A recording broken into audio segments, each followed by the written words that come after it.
Talofa Don Dons Vine Ula Farani Kiunga Paunga Maroa Suruk Wanga La Kukaku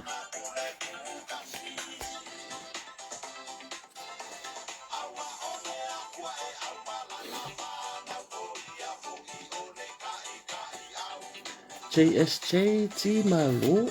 and Talalele Suni Ula Mika Kalepo Malo Almafita Mat Tony Vasili Malo Talofat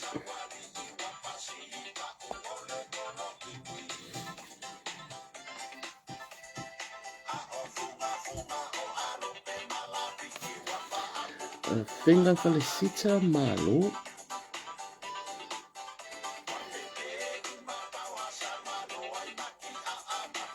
Finga Felicita Talalele Suni Ula and Lofa Futi Robati Malo Eric Tupu Malo Lakina Malo Fui Fatu Fatalo Fatu Malo Lava Mafuta Mai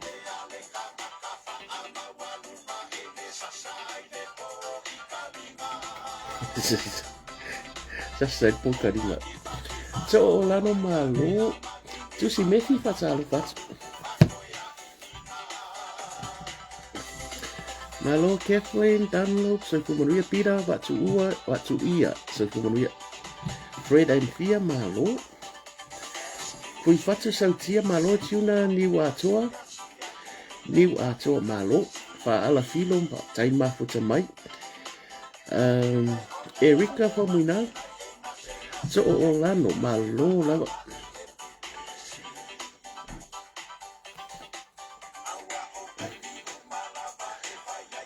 Tawilo Malo Sofu Maria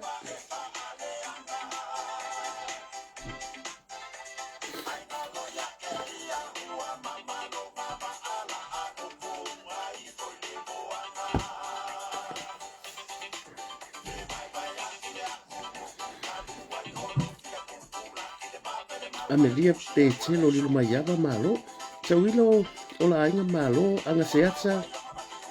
Elisa Iona Falalini Malo Fatalo Fatu Fa Manu Thomas Le Apai Malo Rosa Piangai Tai Mafuta Mai Fa Alafilo Junior Ni Wato Malo Laba Fui Fatu Sautia Fatalo Fatu Fatima Solalote Rodel and Ina FK Sofu Maria Tu Utai Lua Malo Lama Josefina Nico Katie Jean Malo Marcelini Falpenga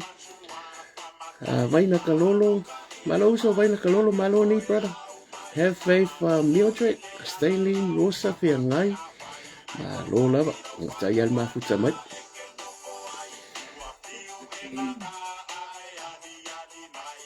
Valeria Mulpola Fatalo Fatu Sei Losa Rosa Se Umanu Fatalo Fatu Marie Leota Sam Senio Malo Sina Alo Yafi Alo Yalofi Malo Lava Se Umar Pesa Misiruki Le Fiunga Yasu So ni Vasili Fatai Mafuta Mai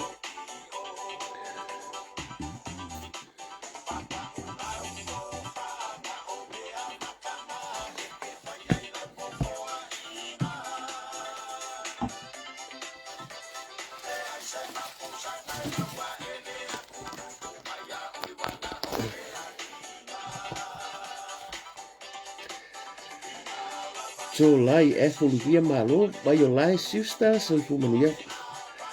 Adele Leota Malo Fatai Mafuta Mai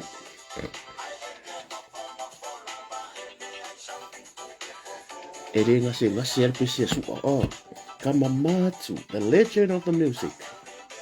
Pale Paulima kusa fatalo fatu malo. Aftai al mafuta mai hui mono. Tai pe tai ya malo. Fatalo fatu alo mamano malo. E fu manuia lau fiola. Loi mu pola fatalo fatu misi si tanga si i tangata. Ia fatalo fatu lau fiola te mata isa fei Josephine Pele. Talo fatu al Josephine ia polo fiola fo ile. Tau pusa. Tai mafuta mai fiola lui. Malo lava. Tu'u tai lua malo lava.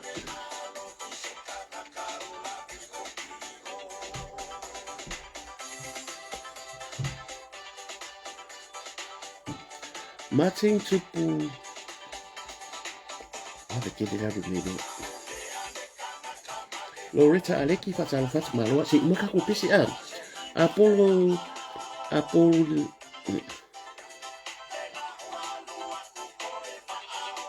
Sina alo yafi malo. Lona Wright Sufu Maria.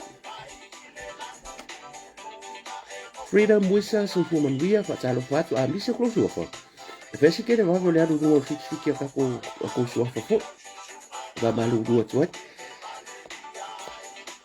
Sam Stowers malo i lei fa lili Sufu Maria. Tu ese na iti. Malo lava ia Remia Junior, Sufu Maria whaatoe teo. Malo Sam Stower whepulea i au mua, Jacopo Puresa, Atalo Fato Oriana, Lia Ina. Lila ngonga mau pulpisi a.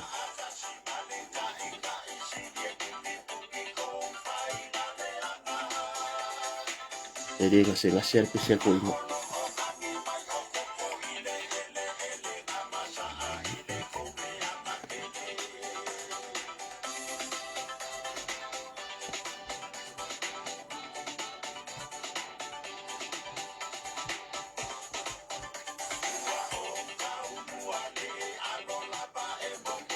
Jeremiah Junior, malo.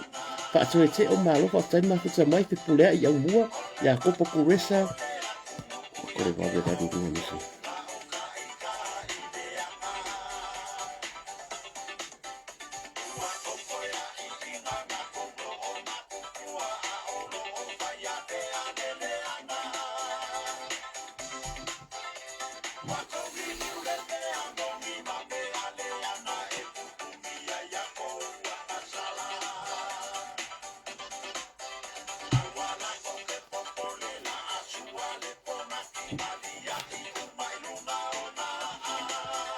Terry Mulipola, Sufu Maria,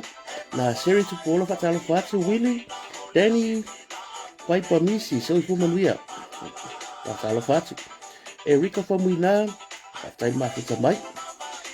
Walesi Imaisa Ako Fatalo Fatu, Tuala Jan, Teresa Cray Malo Tangaloa, Lei Atawalisa, and Longa, Sufu Maria, Alo,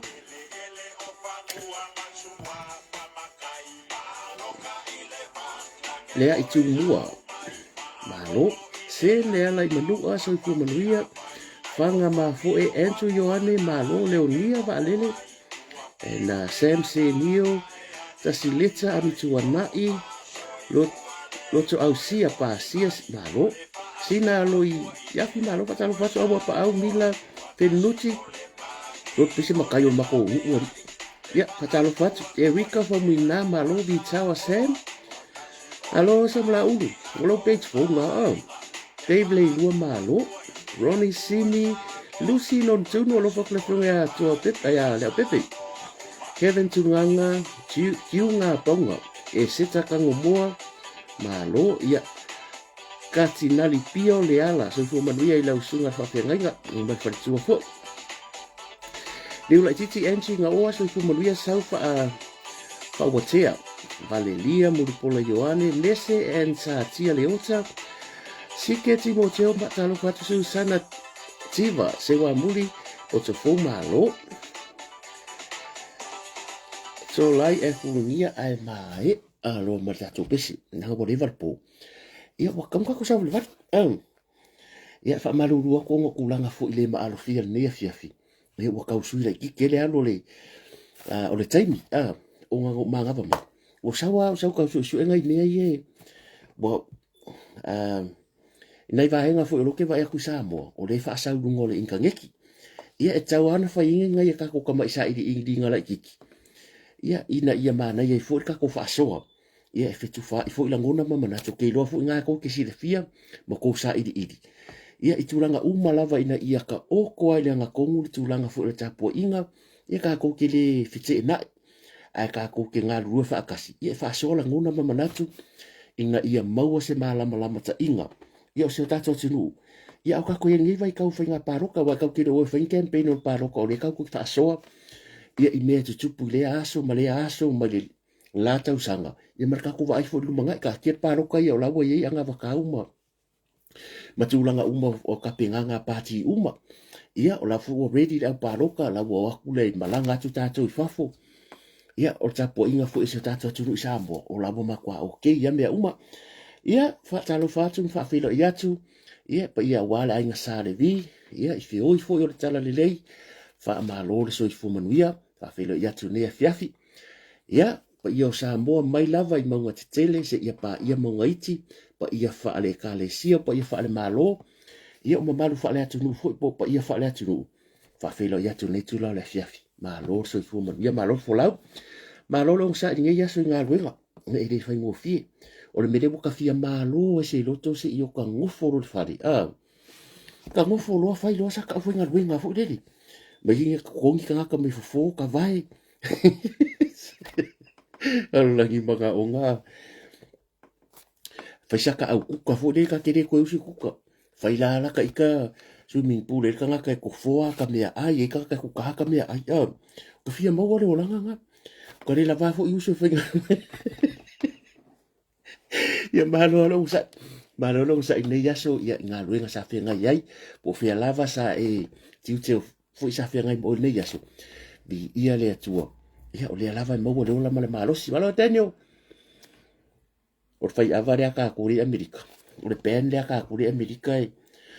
o le makwa lo fo ngai si uso masi marco team ia marka ko taste of sa mo i Amerika ia o tau tiki sa ia malo o tau umalo ala fo i Amerika ke lo ngai pisingi sa na tatu ai i Amerika i fale o loa ia o kere i Amerika a o le tau tua fo ngai e tau toi ngal mamalo se tatu tunu ia ko kele la ko ia mo au sa ia kasi Amerika travel ia ngi ia te mari fo ia po Sir Mackenzie Bert Mackenzie se o so fo matai o te mari ia mo au sa la ka ko sa le vadi o tau umai ke wole ka ua close wa fa e fia ia la ka ko o le mea mua le e kele i o mea so ke fa ko ka mafo fo e kumu news e kumu lo ka mafo news ia le fa solo fa nga palota fa tai le tua ia wai man ne ia so fa nga le pre polling fo le tato ia e la nei vai nga sa tele ni sina meri mai ke ke sa lo le mai mo mai si pa fa pe mai mo mai o nga sa wa ko va ku se la tu ai le fa nga paro ka ngalela ia o si do ma ku fa mai wa le go che ia fa mai o ko ele i ele fa nga fa il paro ta fu il tina ia ngo tsi sa ko le i fa ko e pe ia ka nga le skala e se alo le skala al paro ka ai ele fo me te tango e fa atumu inga ia i lo ai wa le o ka nga ka umai paro ka ia so ia lo o le mea sa o aso ia lo ia mo ila tu mo malo le malo le fa nga wenga ia mole au whainga pāloka ia mata mama tina matutua ia e mai se fo ia wa o mo ngike ia o ka kufu mapu whangalele o kere ropo o yere ofisai o ia po o mala po o fulele transport mai ia awhiwhio mai na ia tato tu a matutua e o mai la i o le meri langa nga meri mai ia o kau karikari le mua kua fo ele tu sidi meo si ainga a geni e fe au ta ua le kukum o lo o le information not kau ke ko ia le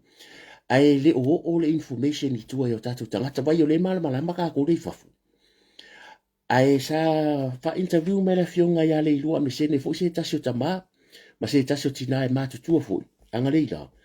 Ngā aku fui sko inga masiro makua koe whaila pāloka. Ia e aku fui, e rin whainga whai. O le tā ua le mere kau karangoa, ilanga le wha asolo le pāloka. E au ngā fui morisi whainga pāloka. Ia o sko inga masiro makua koe whaila pāloka. E aku le mawhai dea sa whakarangoa me la fionga ia le ilua. Kala patemo kasih di skala moro palo karo le malam. Oi. Ia. Inga palo kala mau le spray ya. Yan nga, le mo le mo le player hele le skala all way palo ka mo mo ah. Le dia sagwa. Ya, le tu malo ne. Ya malo ale sai mai. Iya. Mangela fiafi. Ya sai foi ya. Ia. O se tala lea mai sko inga lea masiro makua lea. Sai foi manuia. Koe whafokas ki. Skala si. Wow, wa o man fai palo ta. Ya la cosa mga Olira la koi foi pada ngali base di skala nomor 2. E kai 2 di skala. Yan nini ngali 2 di skala patemo kasih di skala moro palo karo le malam. Oi. Inga palo kala mau le spray ya. Ia, o le mata upune e tā ua. E o le ale kusia le lima. O le ale kusia le lima wa a whaiaku kā koulei whafu. Ke masalo o le toa telo tātou nei e folo i le kūlanga o le whainga pāloka mali. E ke le kā kūwa malama. O lea fo isa whaasala lau, o le awala lea. E le tusia se lima. A ngā paualo kalkonga, a whaapele o le whi au tua ina i o tātou tua a, mai renga le pau e leo le keisi. E i fo kaka meri me kia o e ngofo i whafu. Wa me inga waku nga i o lako te i fwe avena i o lato tua amatua. Ai koe whaafo i mai, ngā paure mele i loa tātou, e lua le skala. E ke le skala whenga pāloka, ai kau ngā whaatumu e o le formula. E ka awa kuai, e ke mga o ke sau ke pāloka i le pre-polling, instead o le general election le whai, o le aso asfaraili. Ia, o le ase whi au re ta umai a tātou,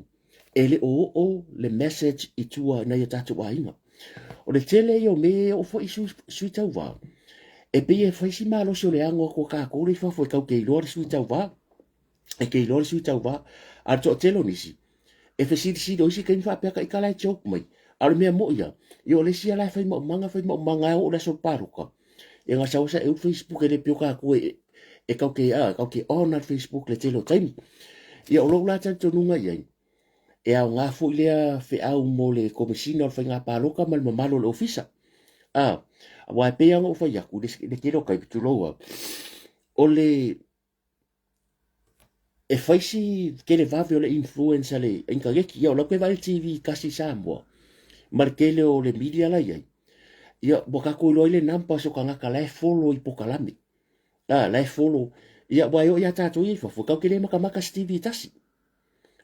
Ola o kala mo ia ka ilo ia o kope isi so ko makamaka ngai ka ko ia o nanga fu ina ia tatou TV nei Samoa. O yo kere makamaka se vanga nga wa kats mai se sivo deska mai video ai ka wa ko laksa eu. A o mea mo ia o ko kero ka Samoa lei o le makamaka mai i le kio ia fafu ia maka ko foi fainga o ri lungo le a. E ka wala le su o le platform e ku le ele e mo mo le fe au ina ia o na yo tatou tua a. Ia mana yu mesianga ka mama ko kua ia le ko fo ai sa look forward ai sa fa se ki ka yao ka penga fo ele ko ia sesi ele ko ia le ofisa fa nga palo ka ele ko ia na ta mama tu o la me fe ka ko find a solution po le ale me ka fa ato to me le ia o le ta to te lo ia palo ka fa fo se ele o lava fo le taimi o le ka nga ruinga ia e ka penga ile ke lo me la nga pu taimi ia o mele ang kupu mea nge to tele nisi na to e foi. O ngā lai wha apea ngai ko i inga. Ia maybe wai sa kau foi le ofisa ngā wha apea mai. A waku ko i inga whailanga le skar wha apea mai. Ea ke mga o ke pāloka. A wa ke wha akari se i o la swaile wai tumu. Ea ke mga o pāloka la soruru mo la stofi le pāloka la whai ngā ruenga o malo le malo. Ia wha apea ngā. Ia o ke iloa la. E le kusia ka kōrima. Ai a mairi ngei whi au tāua. Ia koe e noti laro, e noti le mere laro. A koe o aku reska penga, awa le mea moni lava. Alo captain, so ifu maria. O le makanga ruenga o whainga pāloka, e lima kausanga whaka koe whaides pāloka. Usa e lima le kausanga, pawale o kei mi le pisi le koe full ona. ai anga fa pe ai uma pa inga e o ko ka pe nga lila ko ai uma lo fa e uma lo le pa lo ka ia le fa pe ka usanga uma fa pa lo ko e fa ko ako vive si foi des fa pa lo ko mere fa pe ai e ma nga ia ako kilo ile mea lea ia ko ngeki mai fa le mai o le immigration awa fa na pepe fo ile vai ngalo numero fa monga a maliu sesi maua mai o le official fa le mai ia tangata wa maliu fa ngo fen ki dia le lola o le nka ko vai ko ngel ki dia ngole lola le ia ia sango fo manga ia a le fa ia pa lo ka risi ku malo o i lore le ia lo ngo ka ngaka ia le o pa lo ka risi ku malo se ful malo kelit se furu man kupu afi ka ngaka mari diu la stiu ale lola o le fo nga sa nga le la ile telefon mai sa mo ma le ke le lopo pe o le lu o bai lua ia tu lau ia ka ko mi de sa mo ke fai ka we la to news ia ale o tala mua ia o ila fionga ia langi ia por ka len fo ia ambulance ia o ia le lu am seni o le fo la ia ka ngaka o la fo i wo fa ka di lo na fa msinonga o le mea lava leo leo fa o ngal pepa fa na o resi fa yele passport resi kalai o kele o loe na yo tatu tangata po kilo e worth le mea a ume fonge e fa pui o ile ke ka mo fa fa kula i paroka o le fesili la o ala kula fa i pure le fa so e bai ke le resi tanga ka fo le ke ngofu fu fa pia la vole fa se IT se mo fa ngase ngoso uso e ala ngai fa ya e ka ngaka ke manga o ya e ka ngaka ke mga ai maru o kua kular ka ngaka le wa se la man kupu ka kai moria e se la mon tupu tanga tai moria a le fa solo mai e kua kular ka ngaka le fai pule e ka usira wa fa pe fa so ko rum sa fanga o tu la ia tu su fai pule le e ka usira ko rum la fanga pe mo fonga ke ru fa pui pe ke sala kupi bo le kasi le lua le tolu le fa o nga fai pe na ia tatu tanga tal media o fa ngal pe fa nga vorisi e misa ka kula palo ka samo ya le nga o le ofa nga me fo yo ka ka mo mari diu ku wa le ka fa no mo ko le makanga ia na se tu lalo e ka nga po wai e le worth le nga me o e le ma fai e tu pe su ta varia mai le kursu ka vale ku le ia o te fa media i le ka mira ke kula e fa singa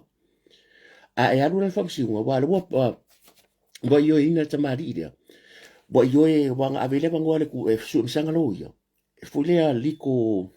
eida le mail malo fuli ai le manga oi bola ko fa mai wo yo ia ya morianga ia ko ia me le tu e kele yo vaenga o le fainga paluka e ka wo yo mata upule ka ke manga oi ya mai dunga ia peila o le melia o le mala mala mo na yo tatu tu manga yo ka ko kinga maku e ka wo yo la ko yo masiro maku me sa so ye le kum e ko foi ku malo di makasi mar fal palo ka le kasi pe ka idu fal palo ka kasi e fai ngo fio nga va ko man ko le ku ya le tele o la ngo va ko ngale la le news yo o le ka vale fo ya fio nga tma mo la mo nike ma tma sa ya la nga kele e ye fo i la ko la ye fale mai yo ngase la ku mau fale mai yo ka ko o le rest home le ka ko mapu fanga lele o asola ia le fa no mala fa nga ruenga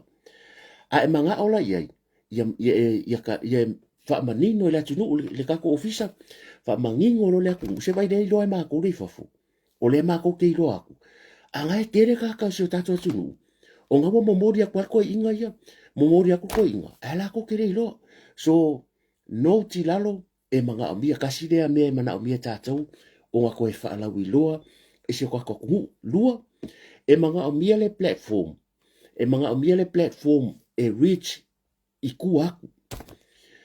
a wale mea mo ia e li miki ia ki ke fa pese su manga e fangi a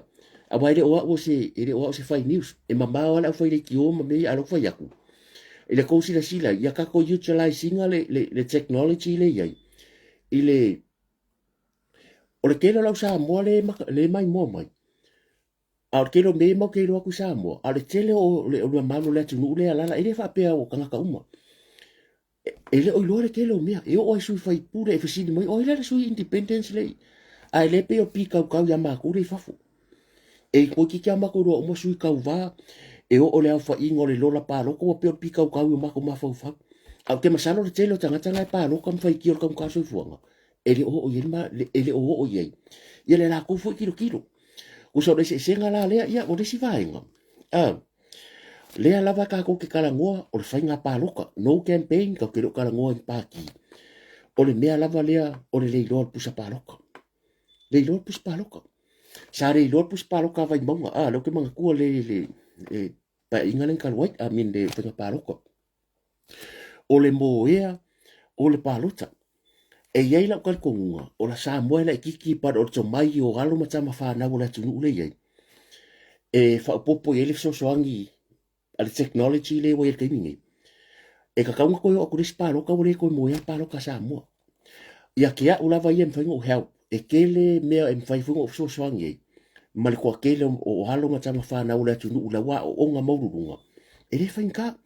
New Zealand o le North Island o le South Island o ile fefo easy island o New Zealand o penga foi Australia o lalo Tasmania o lunga e kasi le aso fa penga Amerika lima suma kupu kon kinyeka o ya Hawaii e o ya kukuila e kasi le aso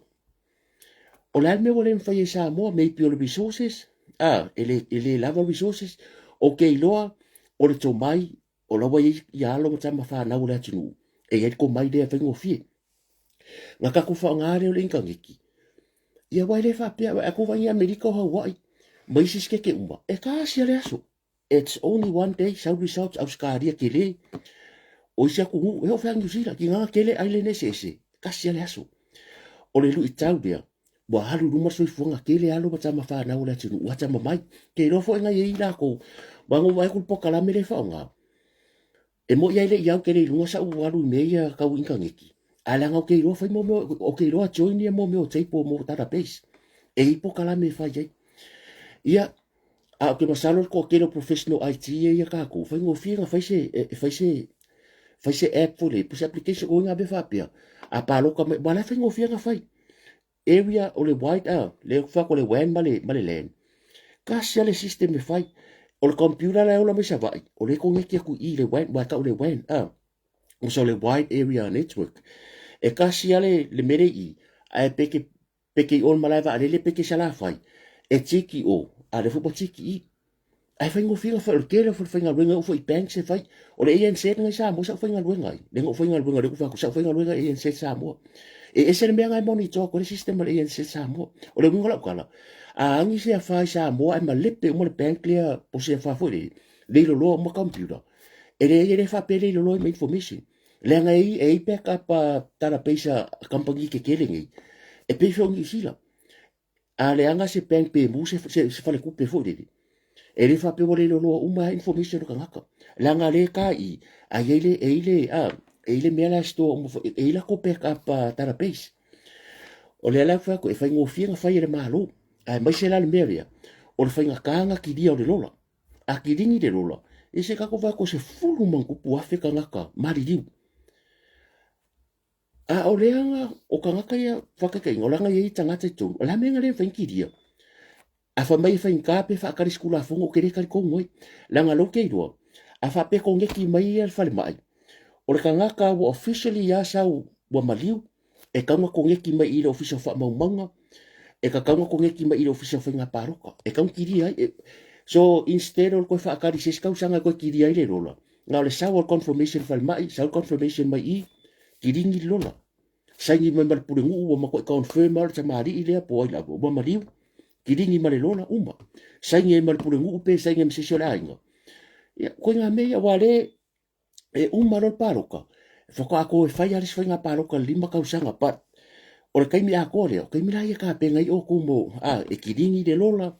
ai fai le le tu la fono ia la foi se kiringi de lola ai kiringi ko mai ngongisi au ai kia mi no fa ku ma fo fo ke ro lava le e tele tamari o le nga lue le ka ko le ofisa fa nga paroka bo ma kwa ma lunga ku spasi le isa o ngai fa fo ma malanga ku o se fainga o ia faia e fai o ko le ala fa mai ke aku o ke sa fo ila mai mo mai hu eva le la kula i mai fai nga malo se ir kanga ka fa mai la ko mengi a un po fa mai au ke fai kala nga hu eva e malo mai vai e le malama o le whainga o le whamawhikinga o lo mawhauwhau o le kaimingi o le kau kei runga whainga pāroka o uma campaign o le whainga pāroka e le whaila ia au le whaia le lai ngō whaku le pāroka le pāki o le cheno o le whainga o lau karangoa nge i umai fofoi e ui lava e kau ke whai kau ese ala e se mere lo loko au ke musa wha o ngā upunga nge i makai au ni ke wa lo fo ko fa sang mo se nei ko ngai ko ke lo le ya me la ya lo ko mo me ngai ko lo le ke fa ko so la kala hu e vai ma lo mai ala ke lo me le lo ko para o que le mentioning a ko ba ko mention i ka ko vai e fa in ka me le ala ngo ko vai lo ngol observe so lo ke nge maka mai e o le me a screenshot of yeah ese umaka ko su nga ko fa ka malonga malam anga ole mere ngo fa ya ku ngola so ko ko ya no sa se va I can den vengo oro que vivinga eso se me hace me ka ka se den vengo ko ngi se va nga ka ngo screenshot fo de la ya ava ya ku ngo manga ko mere ole le sa ngo me le fionga kom sina ya lungo ia kau kere o whaleanga par e rima ngai on merea whaasoa mangaku awa a re whaasoa kako mangaku e kusala pe whamei kau ke pepelo pe whamei kau ke whipopoko whamei le merkuskusi ngara observer sa ngua mai longo whamei longo umanga ele lako tin o lewo umang kalango le meta o lewo kongeki lako uma le meta e monitor pages fo ie e ala ko e vakua ia information se makau fa valea e fa i fole le paroka e manipulate ai kanga kan paroka ulowa ia e magaia o ke ro fa ya kwele anga pc a o fa pena fu oto e le ka ke ro uma o mi mere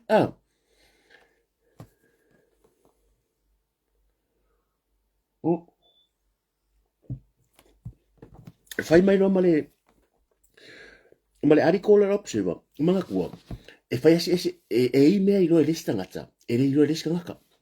o lo faksa o sa fai la fo computer ngi New Zealand e le yo kusa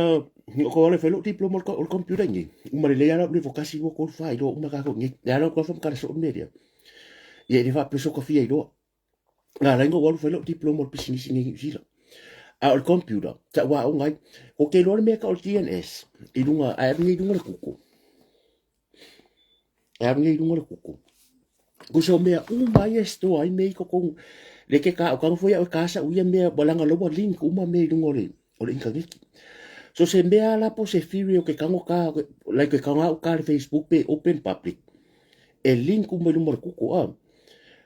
fai me lo fa sa lunga le alongo fo me uma ele task force le la wa mo fa so ka di mita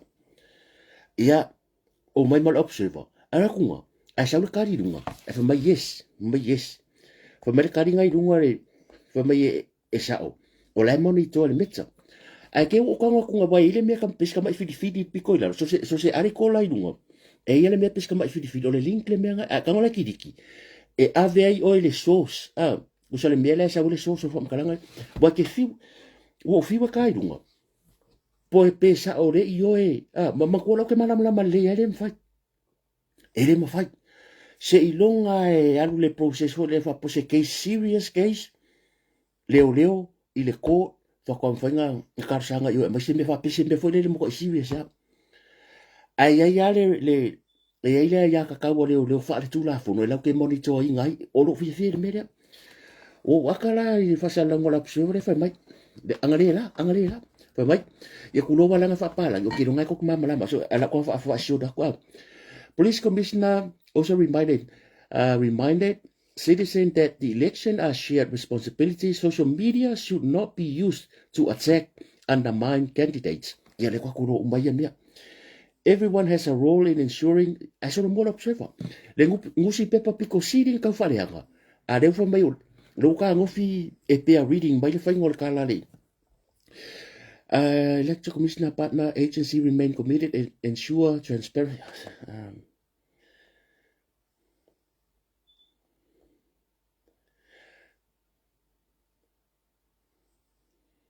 fa pupu wa ala supporting the electoral commissioner message, police commissioner au pa au longo itino emphasized the role of the law enforcement in maintaining a fair state of election environment. Le o kufia le mere fa mai longo o lai pat na ma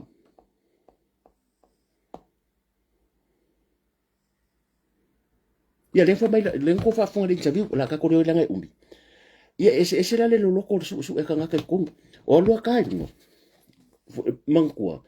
a ka ngai failo ungo fa pe o ka ngai se me no Facebook po lungo Instagram e link mai lunga isi banga ka ngai fa private for it e fa public pe yo me la observa ma me interview la sa la public e link mai lungo kuku la ka ngai la wa ku ka di mai ale ole AI ale meta ku so le meta yo Facebook nga ere ese kampangi ere kama link ngai dunga ku fa mai yo kampangi na ole news of thing eskaria nga ngofu fa makala mari palo ka me malensi ole 2021 o meia mo me ku se kanga ka ku ele link al me sa o ila ko ngala wa ku le la fa ba yo ole meta le le fa mai longo o so ka yo le meta me la ko ngal fa ka so ka le meta ma shut down that's wrong ya ke awa ke admita ulanga loke le la ko fai ka ku ka le meta le fai mai po le ngal wenga le meta fai por Facebook meta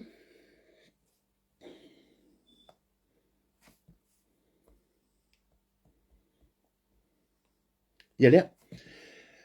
o le lawa mai fa mai la ku a ka ku le ka nga ka fa mai le kala le I lunga AI no credible reports or evidence suggested that Meta was monitoring the recent election, Samoa election. The phrase was wrong and the false information Meta monitoring Samoa election appear to be kapo. Ole upu dia ngong ngisu usole mo me ole wrong transmitted. Nga fa IT.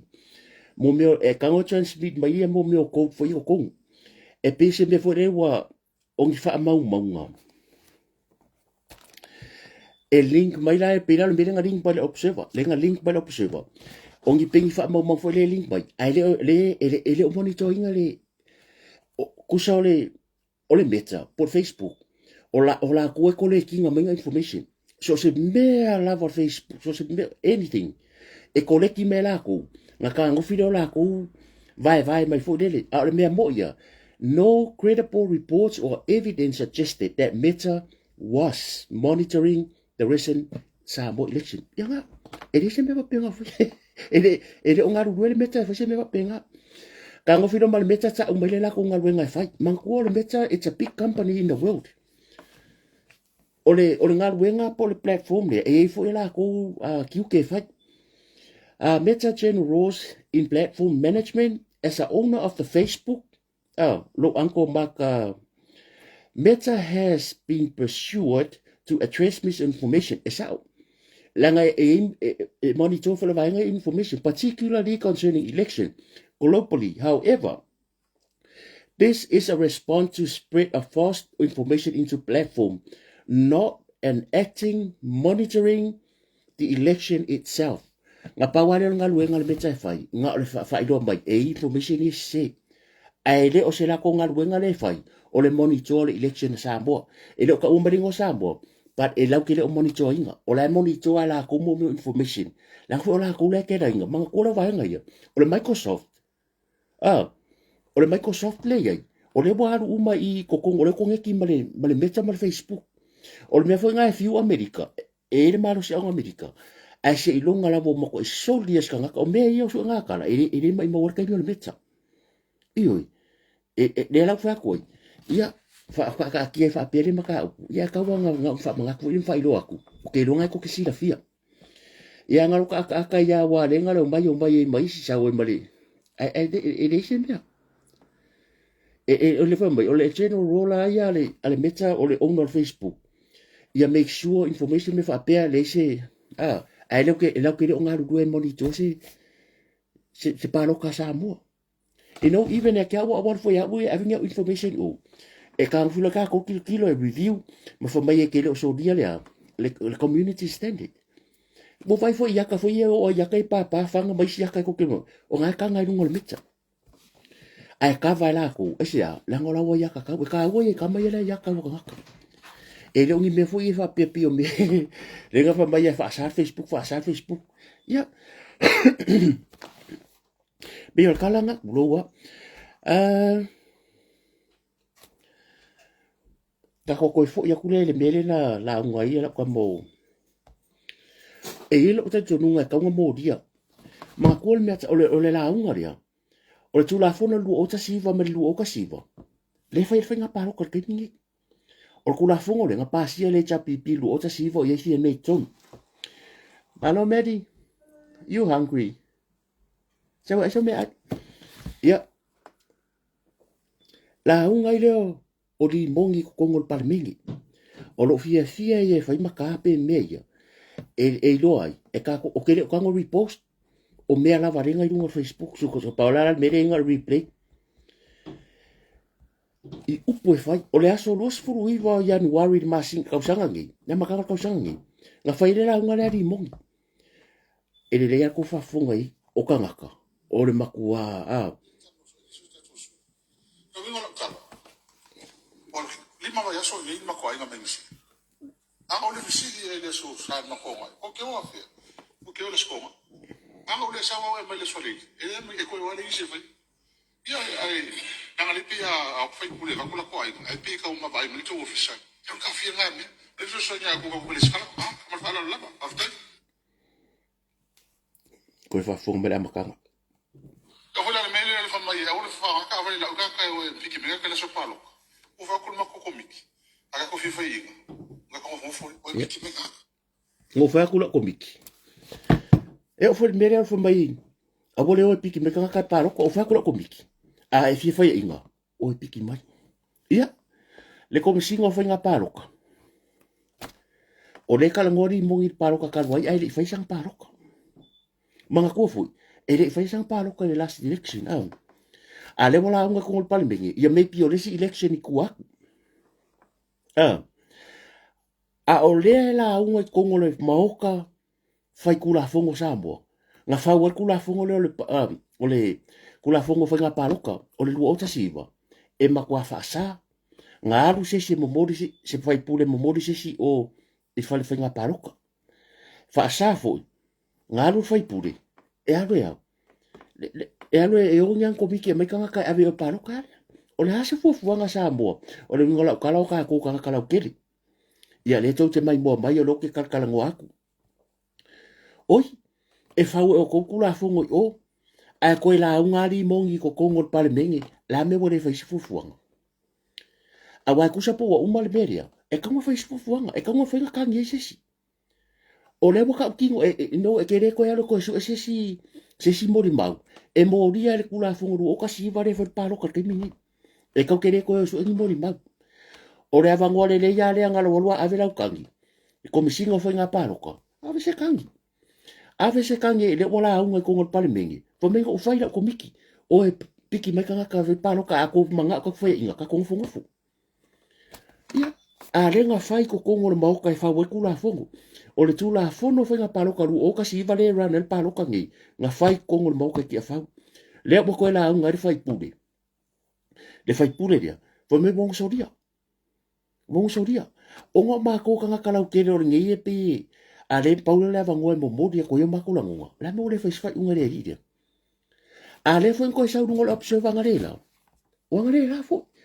O o kere maka maka sa observe ale ka ngol makwa inga sen me kia u me e sel me maka maka ko.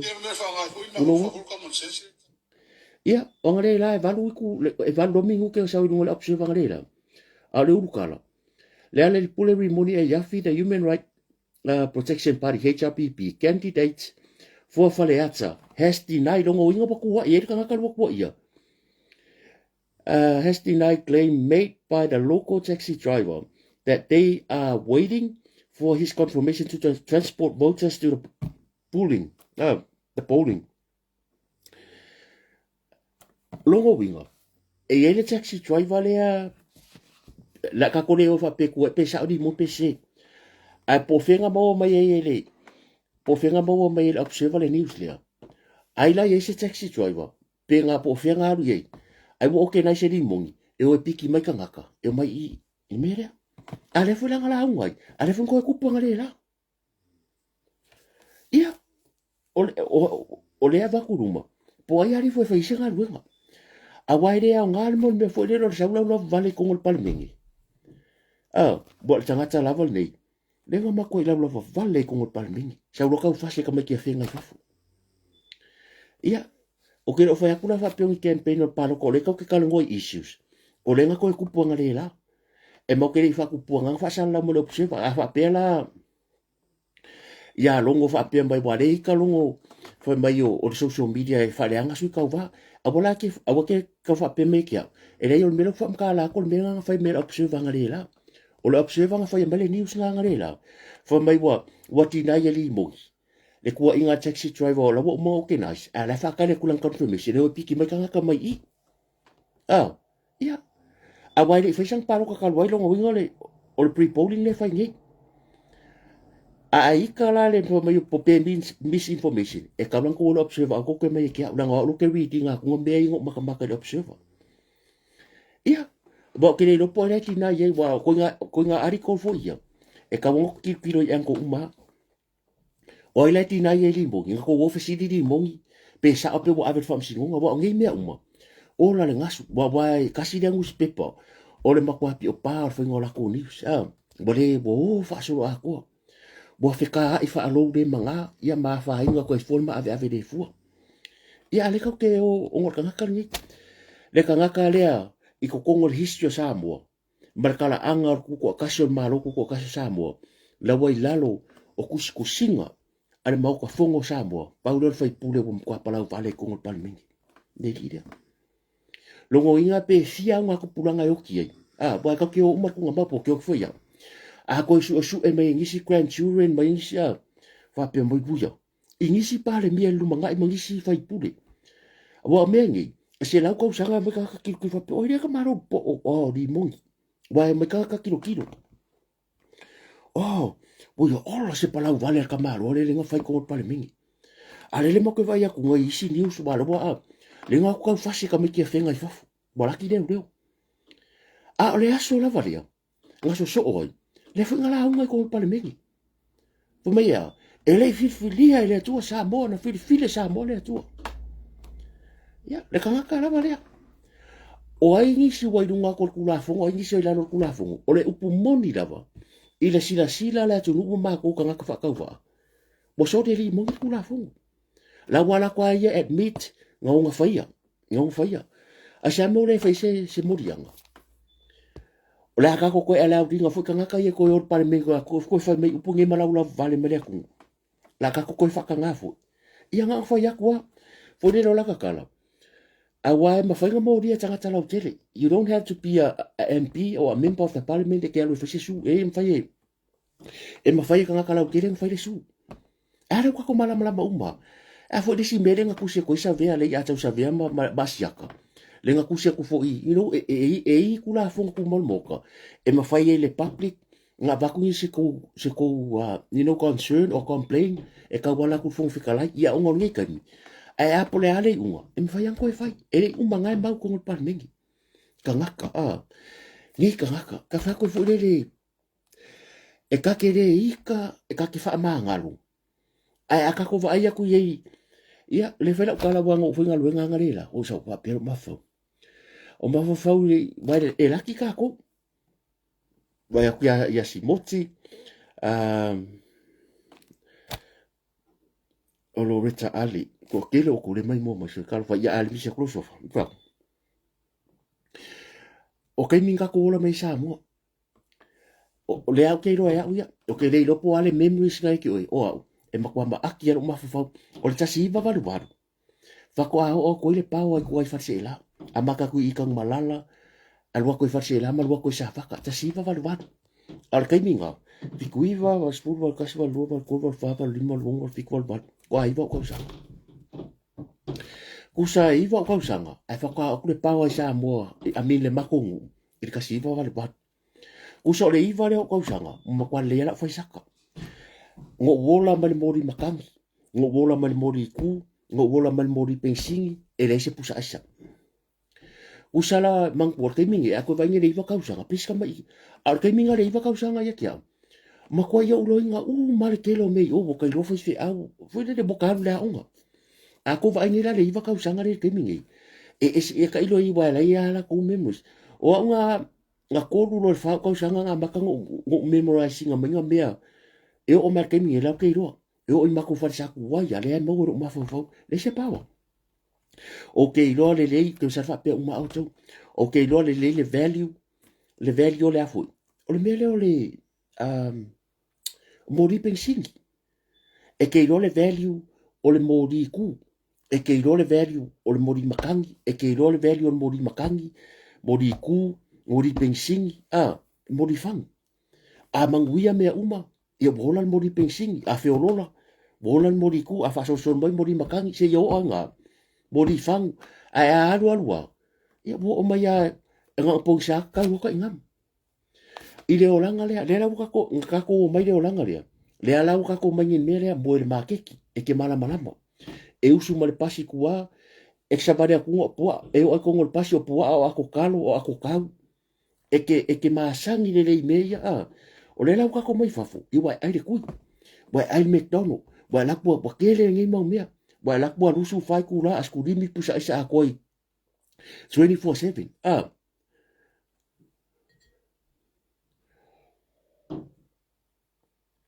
o ke le dola pe fa pesa o le tamari ide o le o sa fa ko kasi va dimba ya langa lo ke ro ya o fa se la le la ko ko de fanga o kasi va val valu nga ka mi lo ko de pago o kasi va valu dimba ko primo wan ngai vai moso iri kai yang o se pago ko o le la ko pago ko ya ma ko ki avia ko o ko pago ta si vai va uno i va dimba ko ki avia e vai la mamma o le memu se ko ma ro ko o ko ngal pago ko i va dimba i va fa i va limba i va uno le pago le la ko ma ko le paka e o fo le vai o ma ko se le ma ko pai pai aso la a nga lo wa moku e le ni vai e ya ka lo ngi vai le a inga ia ma ngai ka ngai si a inga a le nga ye o ku vai mer ka ngi au ai a o lo nga ke le mu ala ye ko ke o ma ko ko ale vai o singa vai ka ula vai du e mo ko ko ya mo me lo ke ka e ba ngi fo de fia ye la mare la au nga e ka ule la au ka ele vai ele la au nga e so le ka fo vai e ke vai ka ngo yo o wa ka ila vala vai ka ele mangi fu ila fe ia mangi au pa ke vai se rua fe ka punge e ke sa vari mere kua ia po sau ki poki fo e mako e fai le ki poki fa nga ole olanga nga ia se ile kangi ma ko au e fa pe nga ia se ronga vai ka ma fa fu le ngo pere vai se mi ka si va varu kasi le no varu kasi mi si mi varu fa ia kai no ke o se le al ngo members a lo ke lo le ke mi nga ro de pa wa de la ku de un boenga i lunga kang malala ko ngai kwa ya sa fa ka male ave ko ki avia ia a le la ke vai ko ngai de swing o le olanga i o le la ki ka ko o le ka ke laki ma ko ka ko fia o le ka ke o fia i nei fa ma yanga ka ko a ka ko kala ngoa ku le sa mo ku pulanga le ke mi e fe o ke ku pulanga le ka i ro spu mo ku pula ye e le mala me ka kala ngoa ko le peor pawa o ke ku pulanga le sa mo e vai se mori makangi mo ia ere vai se mori ku ere vai se me fo le e kasiala ai ngor wa a yer ki vi ere yo oi so le duas futa usanga tal boy o kai minga wa kere o fa ki vi uma ai o fa pusa isa uma ai ere piola so le haya minga men pusa isa ere ko ya pia el karfa ka ya pia ma ale fa kwa u ko ikua o le mela le ye aka ko kala ngok fa pia o le kelo fa nga u fa ngal wenga o isi le o leo ere i lor me lo mo ma kiki langa fo le ka ko ke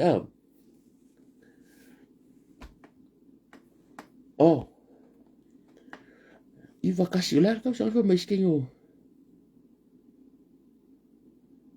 ia le sa o le vakasi a le o le pawa nga o le pawa ngo ko bang o denga langa fa asala ia u de ne fa ko fa asala ia ki avia no fa asala o le kosonga ko ngo pomori le iwa ngo kai mi kongo nga le nga fa ye le pe are ro lima baba iwa lima nga ka fo e sika mi kel ma ko ki avia le pe ale me pese longo le e pasi mai a te mi konga fa le VAGST le VAGST le fa ya Samoa o la nga solo mai pasi mai fa sor ke ale mo ko fo ngal fa lo vala al fa lo pisa ma makaringa ya fa pisi ki avio makapako mai mo o la fa ima ko mo le moto fo le ka ale nga solo mai ka vale i va di mai vongo i va di mo ia e kai nela sa o si vale fingile o so se fino sa o so ku asa fa au ka koriko ya ma ko ke dia e ngalang fa a vi ma ko fongoru o nga va ko pomori ka ki kia lo la ko aka ya ko pomori a ka ngi role bo ka ere pore fo diri a renga ma ko e vai mo ke ka ya fa ro fongoru wa ko pc ka wa ko pc ka u fongoru bo ka ere pore a renga fo e ka ape mai fongole a mine speciale ia foi pesoi nga foi nga special popem ale mo ko fongo fo ika ere mala mo ka ape lo ma ko fongoru ia le mo mai so ko finga tinos na ba ko ke ngia ma ko ko nga fa fi ma ko ia ai le ika ia ma ko le la ka ka lu ke mi wa sorry a sa pa se fa pa lo mai kuā ia ka mo le pas ka amiro e la ai kia nga ia nga fa ka fa ia ku mo ako ka nga so se me la mo ma ke le ala ko ke bo a fesidia kula le sku pulang le Samoa e le iro me nga al pong sa ko nga mo di makangia nga pong sa ma singaro o suinga ia lo nga le ala ka ke la ki a ka ko kala ngoa ku isi kai e do mala malamba o ngo suinga le olanga o suinga le olanga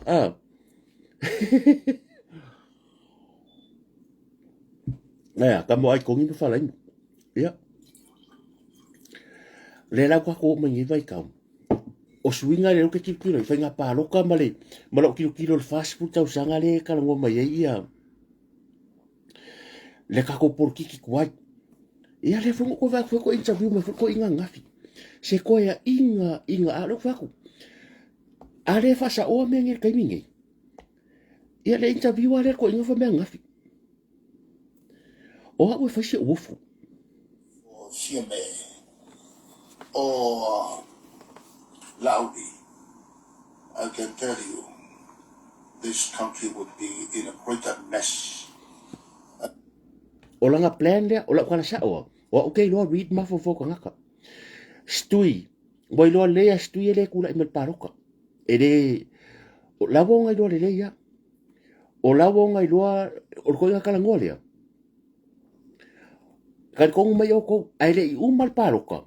o le ke lo mea ko inga le fau he will never go down until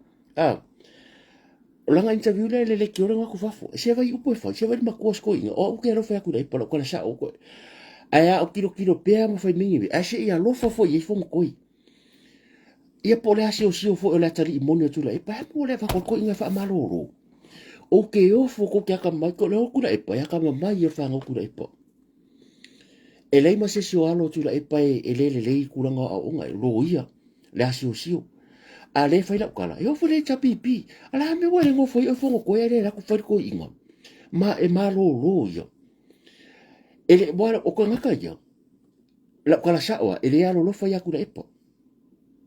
e le alo fo o au ang fa pe lo ke ia le chapipi wo fai ko inga pe i kai pe le karia at least wo fai ia fai ko inga malolo e ko ke vai ko me e kala ngomel ko inga e o le au fai news boy lo uma le au fai news ko nga maka e o le au konga le au fiki ma ai ka ko ai ko e la uma boy lo uma he's got nothing left kari kongo mai la ko le wo pese mai ngela bola papa kongi fangua le bodiki mai ko lang fai pude le ala mo ko foi mo ko ika e ye le mafuanga a se fa umba ko e pupu a se ko fa fu mai peli Than the 3.5 years that they ran this country. If the voters opt again to vote for CMA or Laudi, I can tell you, this country would be in a greater mess. Yeah. Ngā ko ke malama ye ya fa mai a ko e pa loka ka ngaka ya fia me o ala audi po la audi foi o le aku ngungi o le ma kwa sili ya ku ngisi fa afika audi greater mess from the former Prime Minister. He's been sitting there for 40 years. So ka ko ka le ku o le public ka ke expectinga se me fa pia because he's still thinking o le fa pia ku le ipa. He's got it, but he's got nothing left. O la la o i tanga ta foi le ngola kala e fa ka wala na tau tua ke do bele ka ka ngo so oi. So ai anga fa apea ye se si alo fo mongi ko inga malolo. O la wale fo ko ngai malolo. Ka akia por kiki. Pe o mare wala awole aku o i por kiki. E le ai se me ko ka oi oi. O nga buenga le lei, ma mea umasa e fai o ngi mea le lei, e a manga ia o ngi mea fa le kong fa masingo le aku. O le hare si mele ko kau sau ko kau fai le atu. Kan kong mai o i o upu ia o lo ngare le ia.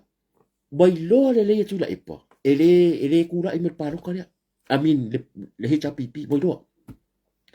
O i o upu ia. O la foi bo ko ku foi le si afi fa penga nga kura. Ya foi o nga upu fa va son ke. Mai ia kalofa. O mafau foi vale. E si mea i o mōria e leo e siri aku. E siri aku. O a mea siri aku. O a si mea siri aku. Le a kau ke vai akunga. O le alawe kau fai. Le mula kau ke alofa ko inga. A or ka kou ia tangata lau tire le tau tala noa. E kau ke alo lufa fa makua. E ui se ki ngā o loka loko. I mea fai ko inga. A ke alofa i lau kara sao. Wa o mako o lofa ko inga. O le fula kala ngok fa pia. Anga fa apea fa ko i malolo. E ki nganga mea fai a kau kong o lai so i fuare akua. Me fuare fai ngā pālo kare i mako mawhanga.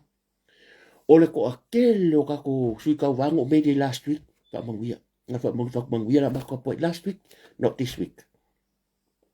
Ia.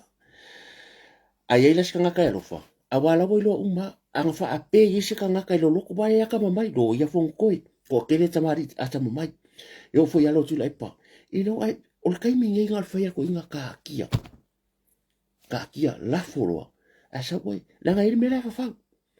Nga ka ku fa alonga umba fo ia. Ia hu no se le lo polo manga be la sio sa ka ia. Ya o fo si kai. O si fa kai mea over pokol ka. Ai le isu fa ko. Yo mere mo. E fo me fa fea o le poto. Ai o le poko le isu fa ko. E pe ya mo va ai alo le son kapili. Por ala va a fo. E iro nga fi fo, ai le son fo e le son ama. Le fa ia ka mi mito. Ia o kalangi a le fo ko interview mai fo ko ka fo interview kuloa. O me o le replay, ele o se me o ko nga le replay lo fa ia ko. Vai le sau no nga fi me nga fa kai mi fo nga ka ma fa ile fast. E ave ese mai kula epa. Ile lo afe lo tasi. Ko ki fa a ko ma singo sa fa ko inga I. Bo fi wo fa ia. Ngai wanga fa le harmony agreement. A le interview la fi me ko ka ko. Nga post mai lunga e tu risi but it's an old interview. O aula, o lo ke ka replay ya. O le mea lenga fa fi me. I mean e kula epa. Exactly le mere fa fi me. Mo ia. Ele le ka ko fa fonga ye. Nge ke ufa pe ngisi o ka ki fa ngi kala ka fa ku pule yo me le vai a fa pe fo e fa pe ma ko le kala ngoa ka ko ma wa le ko ke mala mala mo ka ka o le manga ko e o la ko o le fa me ngi o ka ko ka baki e wi yang ka ko la ki so ka ngoi fa ya fa pe ha se yo ya lu ma ri ia e le ngi ka maki me ye fa me lu me o lu ma kai me fa ko le fainga fo e fia mele a makanga me o la audio se tama le lei o se tama ta pena ki fa fi kai fo I no fa kai fo tu le la le makanga o na yo na halo la me ka vai kula kalma ngeja a vai le la unga fia mele ka mo fiu ko ku di se ku e pa me la makanga le ngo sai ni le harmony agreement see even that time o le va ku le me a ko pa lo ka ya ku ya la audio pa lo ka ya fia me o le ngia it's going to be a great mess or a greater mess. Se vai mo mai kua.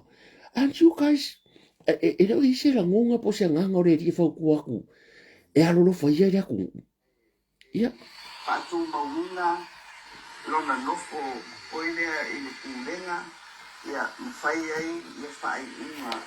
Oile uole tala fea ngai ai. Awa ole me moni lava ia. Oile uole to ia se wha vai o tu la fono. E wha ua waila no whainga malo. Ia. A ka ko vai ngai e suinga CEO ia fai mai ngai. Receive le nga receive nga fi pokala ko nga fi le kupe mai PFL.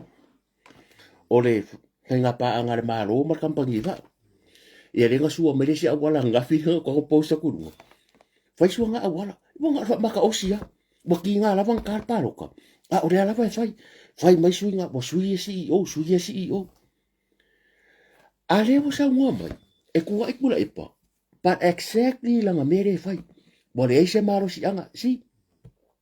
Ore ka wave ore ko kongi re ngor fast. And that's the saddest part. O ke le fi ai. O ke le fi ai. E koe fo i e pe ahu e kula mai. Pifo le amo malo tatu malo. Consider le faiunga. Par pa ke kia mai. Kau ave lea o le malo tau ave i le ngor fast. A leo fasala la waya. Leo fasala la ko pa ki fo. O se kuma se anga. Maka ngā keli. E alinga o sa mo. O le wairo uma koe fafo. O le kokongi peo la ko. Maua la ko kupe lalo le fu al fast. A leo mai fai le fast. Ngamu. Aire ka apel pare mingi. Ngamu la mai. Mele au mu ye. Ya. Le au mu ye. Saula ki ngu e fa me ambasa sui al fasa. O le mea te fa no noi. O le hai kokongi kupe le fast. O le ingo le fast le mawai te ye il kimi. A o le mere o ka lai. O le ka lai la ko paki.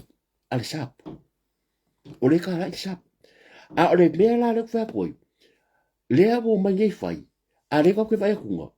E ko kusa le ia la mere fai. Mal mere fai kura e pa ko fa fonga mai interview a ko ere umi. Ska mai me pu ke sa ko mai moi. A mai ka ko ka. Ia nga fa ko mangaku. Wa mangaku fo la bala ko o le ko e va le. Tu lo wala tu.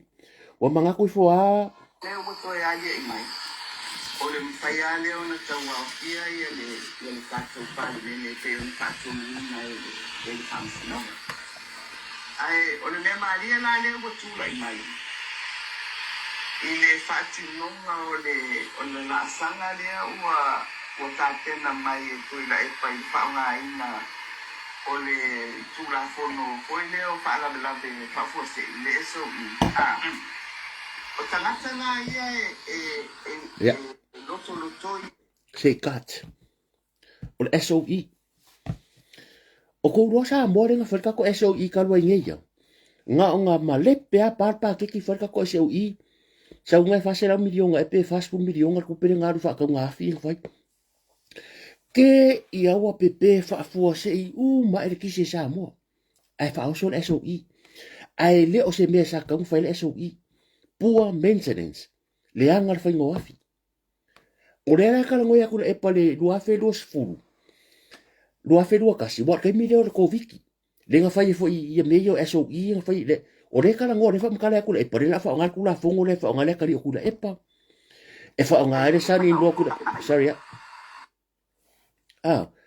Ale mea konga le fai kari kongu mea ko anga aru malanga le fast. I kukuila. E lockdown ka ko. Le anga le kelo information nga mai la vai ko kongu nga kare fenga luenga le maro e alo lofa. Ia sambo. E le alo lofa le fast. E le alo lofa ispaki. E alo lofa ia sambo. Wa le lenga riki mai kua. E o lo le fast I o. Fai do. E vai langa nga le nga cancel le o le fast. A sa le press release le aso nga le fiafi. Le ala wa kala ngoa ngi de makola makanga lo flo ka so me yo. Mo mea ku dai po fele so ifo ngalonga kari se nge ya me le au maro. What happened now? Oh yeah. O le fa uru o le ofisa o le tuke. O lo na tali. O le su e tu Sicilia le malo. O le to o lua o lo na fili. Ya, ma le fionga I le au malo o le malo. O le o no pana o lango le ai. O le a sai ai le fionga I le au le malo. Ia mea ua tatu na mai. Ya, le fo no kisi mai. Se I tau o ile tala atu ia le tūlanga ua o nui iai ia le tau mawhaiteo tu le epa e patu maunga lona nofo o ile i le pūlenga ia mwhai ai ia whai unga o ile ua le tala whenga iai awa o le moni nawa ia o ile ua le to iai se whaavae o tūlafonu e whaua waila ni whainga nalo. Ya. Boleh saya faham patulah fono. Fai lang fai nga maro. Ai ako sila ko la interview ng fai last week. Si ka kini ka fale nga ai alang fai ngimbia. Si ifa popula ako ya ila ko le lava. Ola lang ka lang fai. E fa sila ko meya kipi ako nga vai fa meya. Fa mai. Ia ko ye se yo mai fula ko malo ka wafi. Ala mere nga pese ako na epo. E fa ko le epo lo mai fa le so i. Ale fo ko fa ko. O le fa ya ko fa mai. Ia fa siri nga ko fa siri ako bosai. Bosai. Ya, nga fa mangak. Nga fa mangak wa. Ai yo wow la ku o ya. Ma ko yo ma fanga al paro ka le fa. Bo aka le fa, ki no le pese foi. Ai ai su lo va. E ki aka le fa. Wa u mere wo ye ka mingi. Ai o lo ke ma fa das fa lai le por a o ke aka le fa. But o langa le pese le ka un fai ya bo le fa ka wi le puenga. Kusa o ko nga me fu lele a lo nga fa se mele fa se me sa e ke le ka ke popuri e ku kupua makangi ri wa tari tonu mai o to sambo pole a lava le ngol paloka e le ai lava se me fa pe e ku kupua makangi ri wa nga le mo o ki apolo fa ko amo ki apolo pe la fo le fo le fa mai la ko amo ki apolo pe a umalo ya ai ko kupa makangi di wa por afo sa unha e ko kupa e ya winga ni a ke vai do ma fa ri ai yesu lo va a o te ata ile fa se ya o do ai e ko ki le langa ile fa va unha fi ngau le nganga o le tua markangaka mera fa ku ya ko a pe le kai ile tapo inga se o tatu tunu ko a pe le kai ka po inga se ko ku ia o ka ia foi ia ka ko nga ka ku le avena ia tatu tu a mana ia tatu tina ma tu ia fai le ka ma fa nga sko inga masilo makua ka lo fa nga ia ka ko ma ku o le ka mo le la ku fu lo nga ile ngai mangu ia ka ko ia anga le ia ka ko ku a pifo ka ku o le ka ke fi nga mo ia le fa nga lo nga ka kai ko nga pili la nga le ka fi nga e ia fo ni ya lo mo fa nga ia o ko o le mo ia be ka ko le fa fu o ke lo ngai fa nga bo le fa fu ia o ngisu fa nga fa fu ko e fa po ko para la yo ngisu fa po sa mo ia la mama o le ke a wa ku sa mo ka ke le mo nga ko ku se sia e ku se sia la nga lo fu le la nga ye o me ala i fa ngua le sa mo o me ki nga ku a ka ke muso la ku so ka fa fingi so ka ka ia ku se sia fa singo la wala e ngisi o la ko ka se ni mo ngisi la ngai ku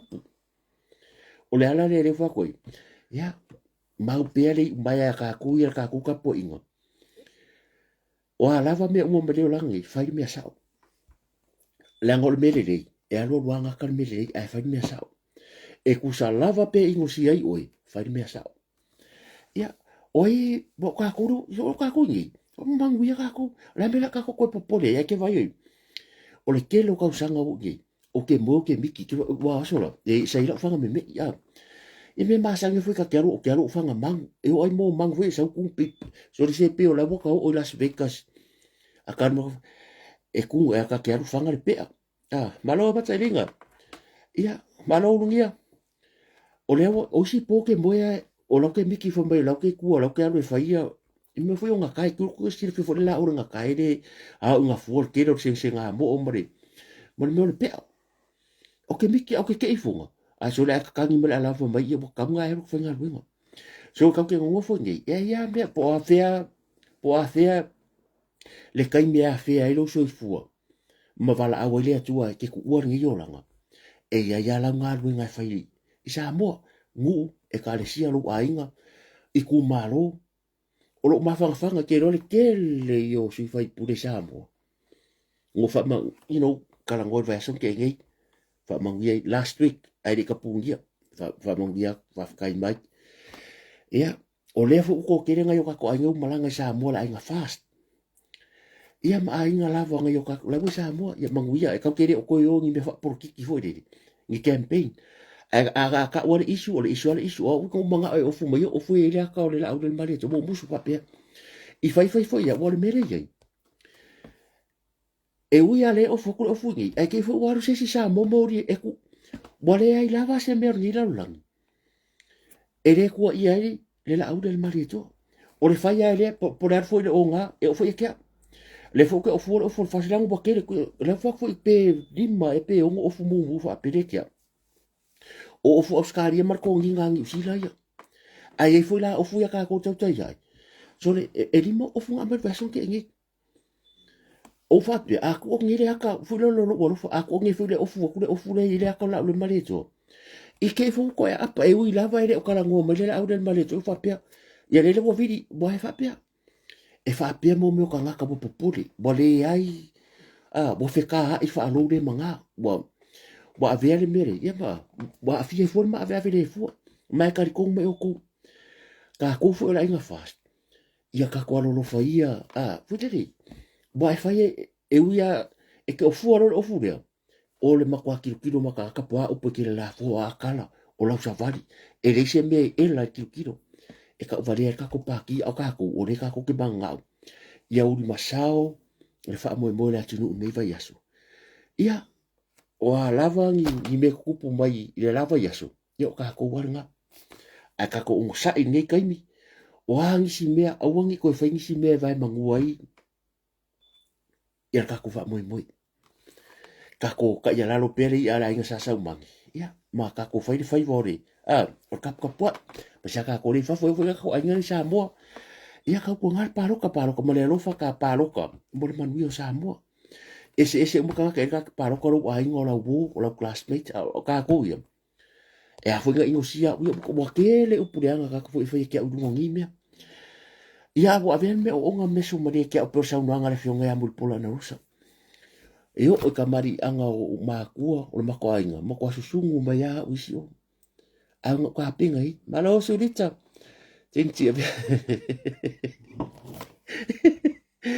alo ya so ko fi ya kasida ki ave mamau ko va ku dale o king pa langi me america ya malo fa penga ka ko mai de olangi ko mai ka ko fa ke ngai merele ya mo se ko a le ano ka ngo wa le wa ko ke kas ya o ke aspu ya le wa america ya ko fu ka ya olanga ko ngala ku ka ko ori e si me fa pe se ku fu ka ya me si di ro confirm e le se me le meta fa ya isa mo so ai fu ka mi ya kasi lua ko fa lima ongo fiku ongo ku la a wa le fa pe ke lo ka so moi lo ngado pe a fa ka so ke moi ako usu fu ka ya Waya nga umal palo kasi o mo se ko ruaso e ko ruanga ya so ke fia moe le ai mo sa fia o fa ya ko ruaso por celebration le por ka ko o mai el palo ka nei po fa ka kele mai mo mai ya e le se ko mai ki a mo ko fo de hai so ra kala ide o u se ka fa sala lau ide o ide ka ko ngi media po ka ko ai o fo nga Facebook ke fa so ko fo se vai nga ya mai fo to fi na ngalo ia e fa pe ngale o langa o ke sale mo lo pa lo ka runga ko fe ka ko live ka ki ia me a fa ka fo lang fa ka lang ka ko YouTube ia bo runga li YouTube por ka ko live fa po mo ko ka pe mo fo live su li ma fe ka ma ka ko ka pe langa ko ave ni YouTube langa si lo runga ia anga pa nga me le ka mo me nga ya singi o runga li YouTube ia e umala ka ko live ya download nga ave le runga o langa o PC Pero al PC la misitu ki la fionga ya su'a. E siwa ma kule lai wa o ke fie ye manetage e avele le kupe su'a. Aya ka ngora fo le fa ya avele ngori tu nga ka to boy o la ki le me erase fo le. O nga avele le copyright. Bo copyright avele right ka nga kare ngor PC. Ala ngo fie ka mo wai ma nga singe su'a ya. Ni sunga ya su'a. Langa kanga avile credit ka ka ya fo le se ya mata idinga le ka sa nga PC. Ya ke le manage singa la fu ba lu ya nampa se le uso. e whapenga ka kuka ki lango lango ai lesi tamari ia whapenga ko whanga mika ka lai whaka i kai aso la ngā leu sua whai popo whai me whawhia ia rewa mai ka kuka lango me kau YouTube ia a whawhai kere mai mo mai ia manguia marorongo ngai po alo whakere aku mo o kou manguia ngā ruenga whengai kai au kou whengai mga ruenga Amerika ke role wow ka soli ngau ia lo whakere aku mo o kou ka alo sia ia ile alo whore a koe ia se kaimi masiaso ka kou whei loa i umai Samoa ka kou umalawa lea o ka kou malanga li Samoa e kau ke ako e whai mele rei mo ka kou ainga mo ka kou kumaro ai ka kou whei kasi le vai aso ka kou e whao ngare a pia pak a wako ma ka kou ainga i chapipi o i fio ako join a wangi whai ni pia ka kou ako e whai papakiu ma ka kou fia kasi vai aso ai a alu alka ngaka lakwa ka ua po virua kumaro ainga whakaunia pua se furu vai whai whaka pua se furu ia pe rima foi ku umoro ainga ako e foi mai o le kako holiday le lenga o le kuperea isa sa al kako kampangi va le la ia o ke whako whare ainga ia pia kasi vai aso ia pia kasi le vai aso i sala fai ka koe wha kumu mo whakan malo le sala fai wa ke roe kumu e whenka ko whare ia wai whare ia le masinga fai fai whare ia fwoi ia kwati na ia ngofu mo manko hoka ko e ka Amerika i ka ia wai ko kuira wa masangia ka ko o ki nga ia fai la ko ka fonga Almeria o le sa ar manguia so ka ko ai sa mea ngai fai lo wainga e ka wang fa pe e li mafe la donation e fai lo wainga e li e sa me fai ko ka wanga di mafe lo winga a di mafe mo po vie ko a di mafe mo po ai se furu ia pe li mafe fu era ko vai o lai se pa mo la bo ye la bo already ai era ko fa si me ko fa ka musi no pa e ma fai ka ko fa e ma fai ka ko fa o ma fo fo e pe ma fo fo la len mari to ko kere ka ko ngoi skin ala nga u ya ko fa ma fo fo nga ma u ya maro lo ne fiafi alo fa kera ko fa kai lang mai po ia ma fa no me lo tai mi ka ko kan wanga ia fa maruru atu pe fa pe fo wo yese se faki ia wo le tau te mari fo la fa funga ne fiafi o la fa singa mo u suka ia alo fa ki le atu ka ki te aro ma ya mo ba unga ma la ta no dunga lo wai ka ki te ano manu ya maro lo nei po God bless so fa so fu